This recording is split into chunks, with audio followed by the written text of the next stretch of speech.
So exponential functions are great to work with because there are a ton of real-world applications. Population is one of the big ones. Populations generally increase exponentially, at least until they hit a limit.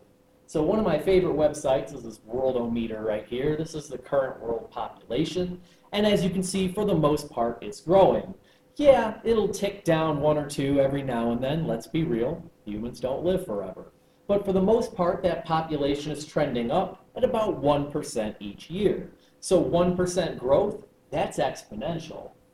You can even scroll down a bit and take a look at this graph, and you really see here that for a long time, we had that explosive exponential growth. Now recently it has slowed down.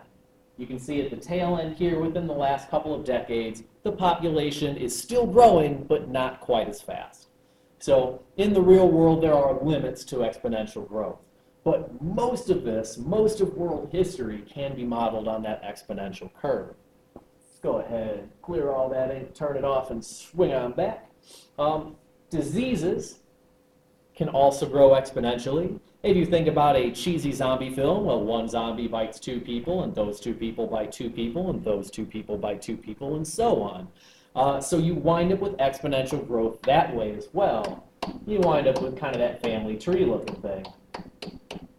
And I'm going to run out of room. So exploding zombie populations, those are exponential. But even real diseases like measles can grow exponentially. Those have been, cases of measles have been in the news recently. We didn't hear anything about it a year ago, and there were 1 or 2 cases here or there that then spread, and those people infected 1 or 2 people, so on and so forth. And now it seems like it's gone viral. I mean, not just the measles, I'm talking about the advertising and media coverage as well. Viral videos are another great example of exponential growth. Where we're really going to focus is money. At the end of this unit, we'll actually do a project where you'll go out, find a bank, find some interest rates, and look at some real-world numbers. But when you let a bank or another financial institution hold your money, they generally pay you interest. So the value of your money also grows exponentially. Usually it's something like 2 or 3% per year. So let's take a look at an example here. What we're talking about is yearly interest. In other words, you leave your money alone in the bank for a year, and they'll pay you a little bit for them being allowed to use your money for that year.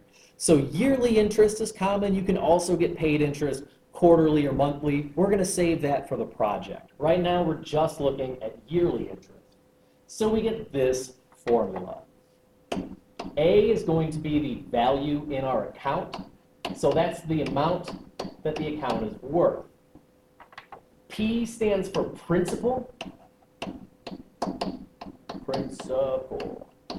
which is what the account is worth at the very beginning. R stands for rate. In this case, we're talking about an interest rate, and it needs to be in decimal form. So, kind of a bit of heads up, we're going to take a look at an annual rate of 4%. What that means, we actually want the decimal 0.04. We'll get there in just a second. And then last but not least, in this formula, we have the letter T, and that stands for time. Usually we want time in years. So example 1 here, we're supposing we have $1,500. We're dropping this into a savings account that pays interest at a rate of 4%.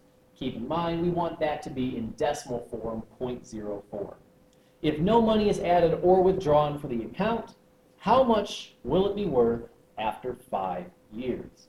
So what they want us to find is the amount if we drop off $1,500, that's our principal, at a rate of 4%, which is 0.04, for 5 years. That 5 is our T in time, and note that it's an exponent, which is what makes this an exponential model. At its core, this is just calculator work. 1,500 is our principal, 1 plus 0.04, that was our rate. In order to get that exponent, we use what's called the caret key here in the top right that's highlighted in red. we're going to deposit that money for 5 years. So after 5 years, that account will be worth $1,824 and about 98 cents. Note what changes from the very first question to the second one. Now we're talking about 18 years. So let's assume maybe a grandparent threw this money into a savings account, and now you're 18 going away to college. What is that going to be worth in 18 years? So all we're changing is that purple time. So I can bring down the whole same equation, except that 5 is no longer a 5. That is going to be an 18 in purple. That was not purple. Black it is. So in our calculators, we can just scroll up and change that 5 to an 18. So if we leave that money alone for 18 years, it's worth about $3,038. So bringing that back to the original, all we had to do there again was change that value for t from a 5 to an 18. If it seems like that's not very much money to leave it alone for 18 years, I would agree with you. When we get to that project, we're going to take a look at how people actually invest money. Leaving a lump sum alone for 18 years is not the best way to go about it. The next two questions are a bit more difficult. How long will it take for that account to have a certain amount of money? So now what we're trying to find is actually the value for t. In other words, I'm taking 2,000 as my amount, and I want to know the time.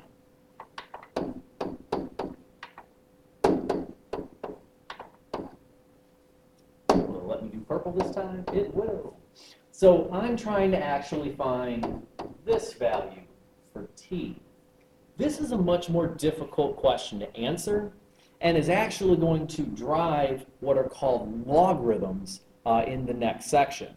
But we haven't learned about logarithms yet or why we'd even want to do them. So I'm going to show you what makes this problem difficult without a logarithm. In order to find an answer to this one now, we actually have to build a table. Now we have technology to help us build that table. This isn't as bad as it would have been back in my day. You can hit that y equals button and actually set up this equation.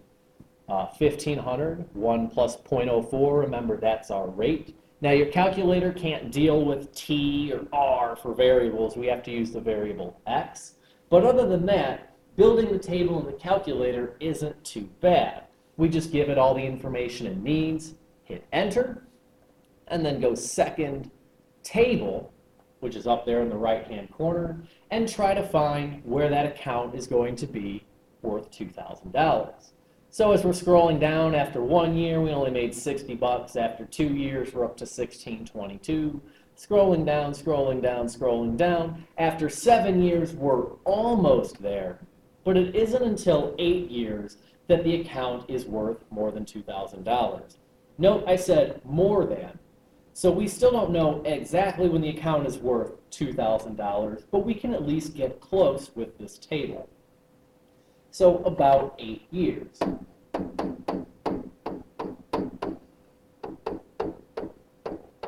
Note we have to go with 8 because at 7, it's not quite there yet. So we have this table that can help us out. The other question that's asked is $3,000. How long until it doubles? How long until my account doubles in value? That's an important question and one that investors will generally ask. How long to double my money? Another common question is how long to break even?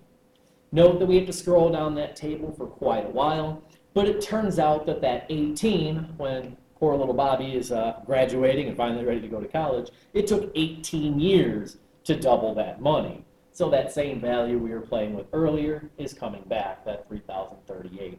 Note 17 is not enough. 2921 is not double. That is not 3,000. So it takes about 18 years.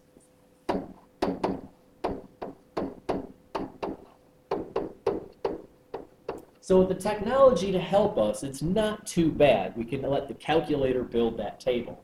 You can see how back in the day building that table by hand would have been a bit annoying because I would have had to calculate 18 different numbers.